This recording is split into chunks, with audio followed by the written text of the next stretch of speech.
1885년 4월 5일 미국 기독교 선교단체에서 파송을 받은 사람이 있었습니다.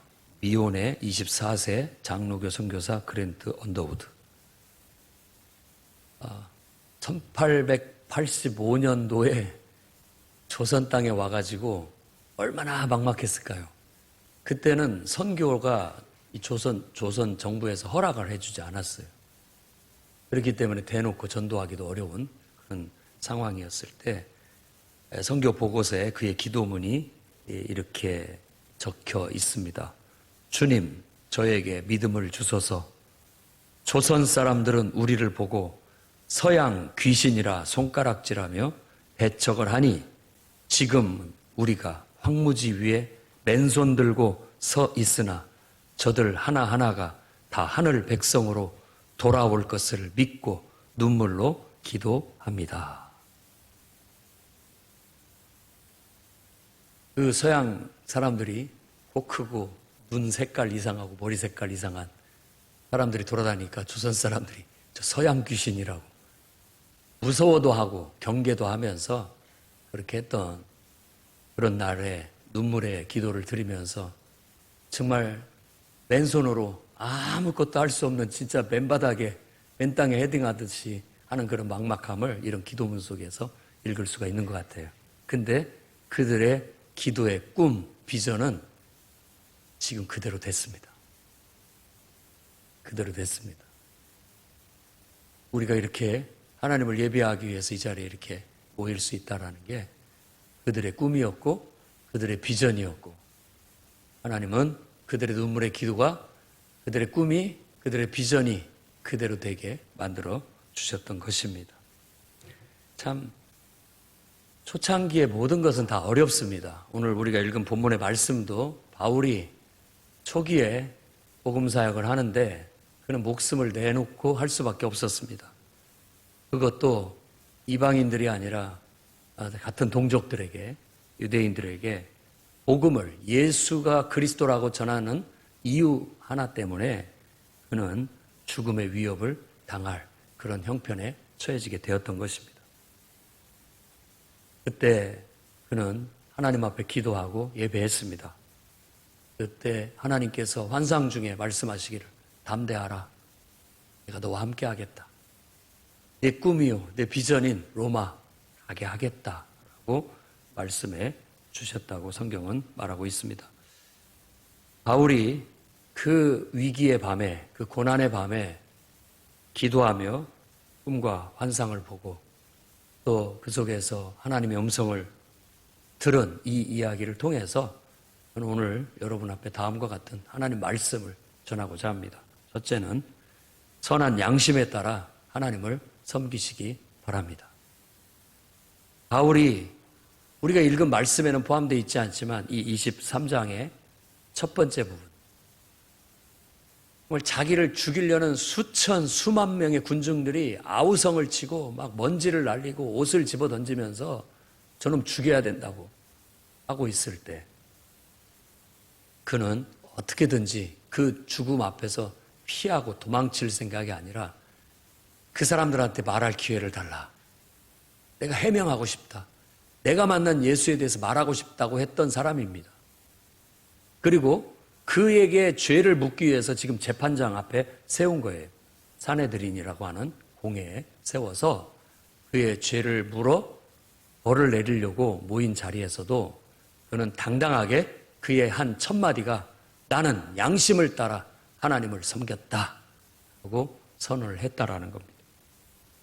양심이라는 말은 양이 선량하다라는 뜻이고 선하다는 뜻이고 심은 마음이니까 선한 마음 이런 뜻입니다.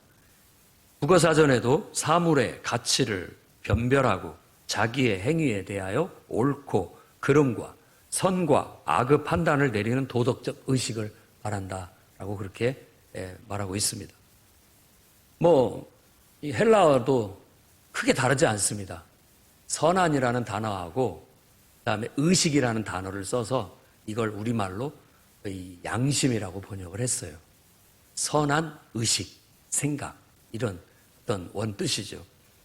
이건 두 가지 의미가 있습니다. 하나는 선과 악을 분별할 줄 안다.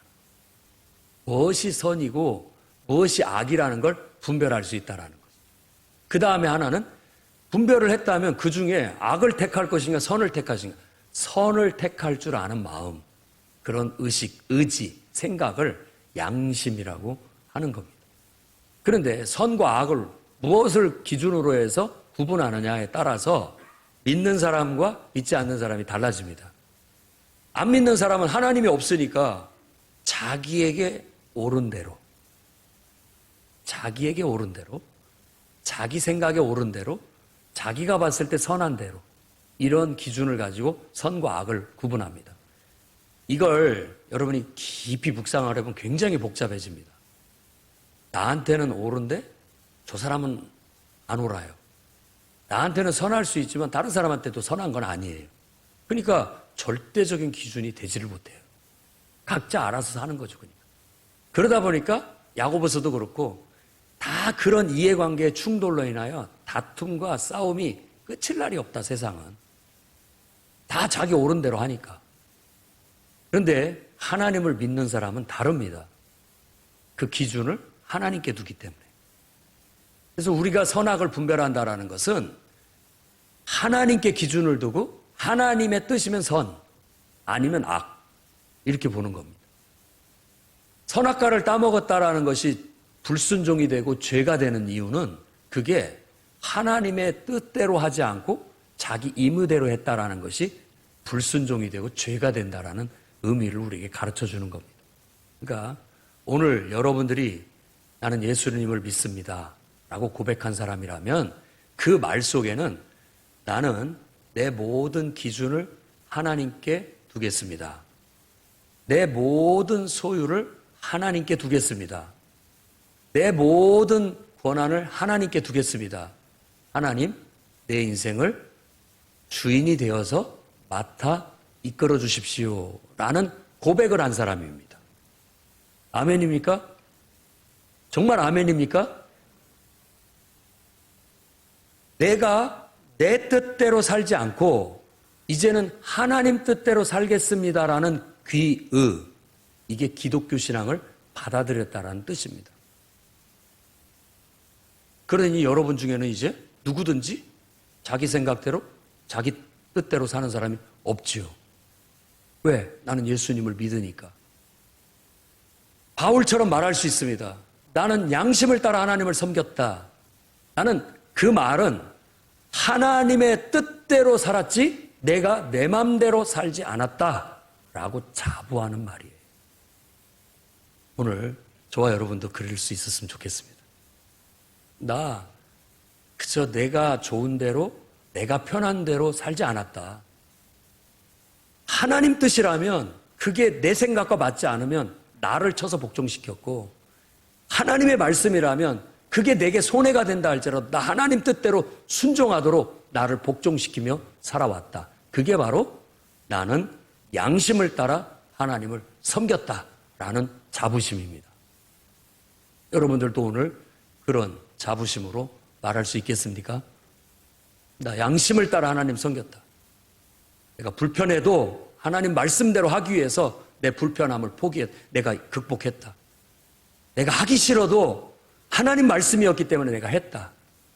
내 생각과 맞지 않았을 때 내 생각을 과감히 내려놓고 하나님 생각을, 뜻을 따랐다.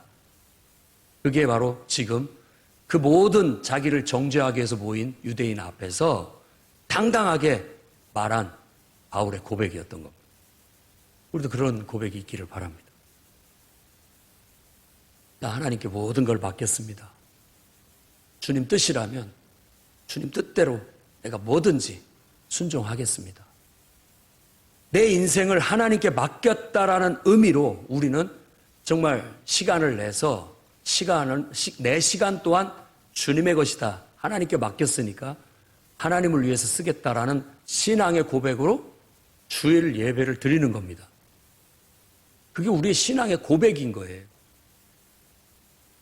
내 모든 시간을 주님께 드리고 하나님 뜻대로 살겠다라는 집약적인 상징을 가지고 주일 예배를 드리는 겁니다. 그 예배는 내 모든 시간은 당신 것이니 당신 뜻대로 살겠습니다. 라는 어떤 신앙의 고백이 있는 것이죠. 사실 나의 모든 소유는 다 주님의 것입니다. 다 주님의 것입니다. 라는 신앙의 고백이, 우리의 소유가 하나님 것이라는 신앙의 고백이 우리의 재물의 10분의 1을 드림으로써 신앙을 집약적으로 고백하고 있는 겁니다. 그래서 11조 신앙을 믿는 사람은 내가 하나님 앞에 내 10분의 1을 드리다라고 생각지 않습니다. 모든 게 하나님의 것인데 하나님께서 그 중에 9을 나를 위해서 쓰라고 주셨다고 그렇게 믿고 삽니다. 그게 신앙입니다. 그게 신앙인 거예요. 내 생각에는 맞지 않아요. 내 기준에는 받아들이기 어려울 수 있고 내게 손해가 되는 것 같고 해가 되는 것 같은데 나 내 마음대로 살지 않고 내 생각대로 살지 않고 내 믿음은 오직 하나님 말씀대로 하나님 뜻대로 순종하도록 나를 쳐서 복종시켰고 하나님 뜻대로 살았다. 이게 바울이 지금 나는 양심을 따라 하나님을 섬겼다라고 모든 사람 앞에 자신 있게 말하는 바였던 겁니다. 오늘 저와 여러분들도 그런 분명한 고백이 있을 수 있는 그런 담대한 신앙인이 되기를 바랍니다. 누가 뭐래도 나는 하나님 말씀대로 살아왔다. 그리고 지금도 하나님 말씀대로 살고 있다. 내가 원치 않다 할지라도 하나님 말씀이라면 난 어거지로라도 순종하며 하나님 뜻에 따랐다. 그게 우리의 자부심이고 긍지가 되고 우리의 담대함이 될 수 있기를 주의 이름으로 축원합니다. 대제사장 아나니아가 그 말을 듣고 저 녀석의 입을 쳐라. 주둥이를 쳐라 그랬어요. 왜 그랬을까요? 대제사장이 지금 바울을 봤을 때는 죄인으로 끌려와서요. 아니 네가 정말 하나님의 뜻대로 하나님 말씀대로 살았다면 이 자리에 와 있을 이유가 없지 않느냐. 어디서 교만하게 그런 말을 함부로 하느냐 하고 입을 치라고 했던 거예요. 자, 그럴지라도 우리는 당당하셔야 됩니다. 담대하셔야 됩니다. 사람들이 나를 인정해 주지 않고 무시한다 할지라도 나는 내 중심에 이게 하나님의 뜻이고 이게 하나님 말씀이라면 그대로 밀고 나아갈 수 있는 담대함 있어야 됩니다. 이게 사람들한테 좋게 보이려고 노력들을 많이 하고 삽니다. 이제 여러분이 그리스도인이 되셨다면 이제 그런 삶을 줄이고 이제는 하나님이 기뻐하시는 삶을 살려고 초점을 바꿔보십시오. 여러분이 지금까지 살아왔던 삶의 방식을 차분히 가라앉히고 여러분 마음속에서 성령이 이렇게 바람을 일으키는 대로 그 바람을 따라서 살라고요. 그 바람은 바램이기도 해요. 우리 마음속에 내가 내 모든 거 다 주님께 맡기고 내려놨습니다 라고 하는데 마음속에서부터 하나님의 성령이 감동이 주어서 무엇에 대한 소망을 주시고 꿈을 주시고 비전을 주시면서 싹 내게 바람을 불어줘요. 그럼 이렇게 나오죠? 그럼 그걸 가지고 사는 거예요. 그대로 행동하면서. 그게 하나님 말씀대로 사는 것이요 양심을 따라 사는 것이라고 말할 수 있습니다. 그러면 당당합니다. 누구 앞에서도 담대합니다. 아니 대통령 앞에서 담대합니다. 아무리 크고 위압적인 사람 앞에서도 그 부분에 있어서는 당당합니다.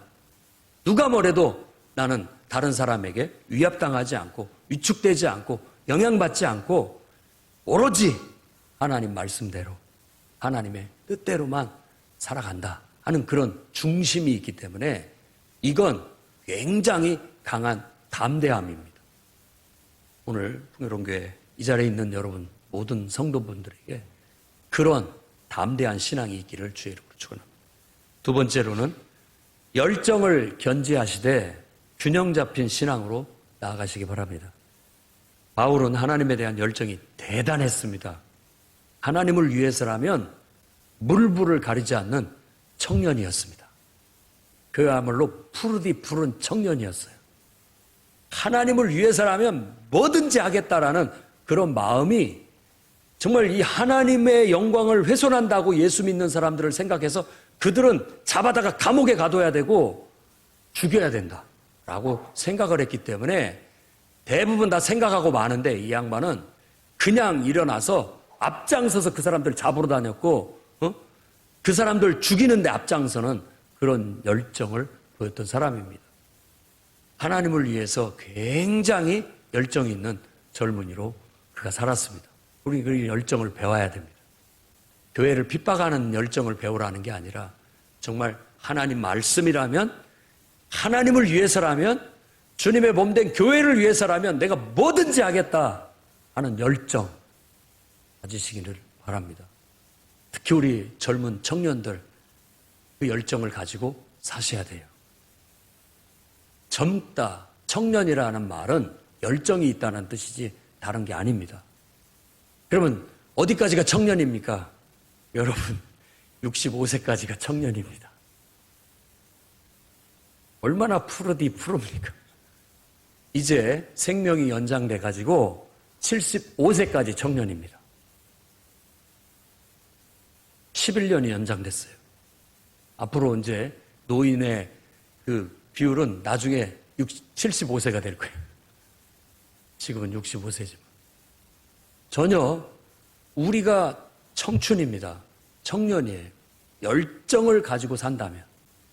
오늘 또 기도하면서 하나님께서 감동으로 바람을 불어주시고 해야 할 일을 생각나게 해주시고 할 일들을 보여주시면 즉시 열정을 가지고 가서 팔 걷어붙이고 해내는 거, 그게 청년입니다. 그 꿈과 비전이 아침에 피곤한 몸을 이끌고 발딱 침대에서 일어나게 만들고요, 의욕적으로 하루를 살도록 만들어내는 겁니다. 계속 부지런하게 꼼지락거리게 만들고 움직이게 만들고 피곤한 몸에 잠깐 또 잠자게 만드는, 그것이 바로 청춘이고 그게 바로 우리에게 준 열정이에요. 우리가 그런 열정을 정말 주님 앞에 가는 날까지 견지하고 살았으면 좋겠습니다. 뜨겁게 타오르십시오. 연탄재를 발로 차지 말라고 누가 그랬잖아요. 너희는 단 한 번이라도 그렇게 뜨겁게 타오른 적이 있냐고. 뭐 가치 있고 의미 있는 일을 위해서 정말 네 목숨을 바쳐서 한 번 쏟아 부은 적이 있냐?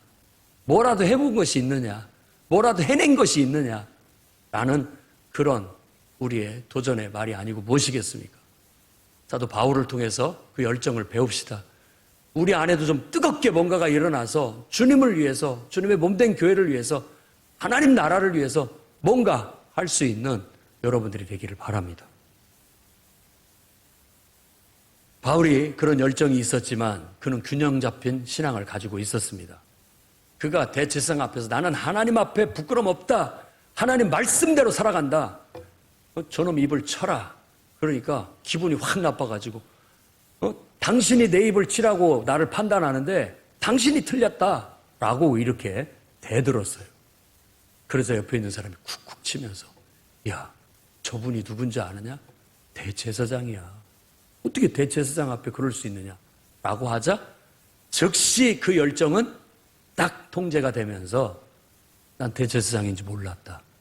대제사장 앞에 내가 예의를 다하지 못했다.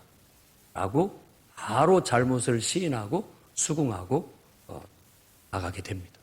그게 바로 통제력, 균형 잡힌 신앙인 거예요.